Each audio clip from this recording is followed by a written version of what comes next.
आम इंतखाबात के हवाले से बात करें और आपको यहाँ पर अहम खबर से अपडेट करें और आपको बताएं, आम इंतखाबात 2024 में सियासी उम्मीदवारों की स्क्रूटनी का मुकर्रर वक्त ख़त्म हो गया है। बड़े सियासी नाम आम इंतखाबात से बाहर हो गए हैं। पानी PTI शाह महमूद कुरैशी समेत दीगर रहनुमाओं के कागजात नामजदगी मुस्तरद कर दिए गए हैं।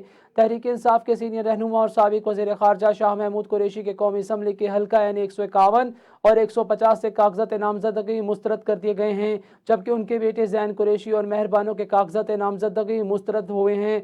आज़म खान सवाती के मानसेरा के हल्का NA 51 पर जमा करवाए गए कागजात नामजदगी मुस्तरद हुए हैं। जुल्फी बुखारी के NA 50 अटक से कागजात नामजदगी मुस्तरद किए गए हैं। उस्मान डार की वालदा के कागजात भी मुस्तरद हो गए हैं। PTI के साबिक वज़ीर मोहम्मद अली खान के कागजात भी मुस्तरद हो गए हैं।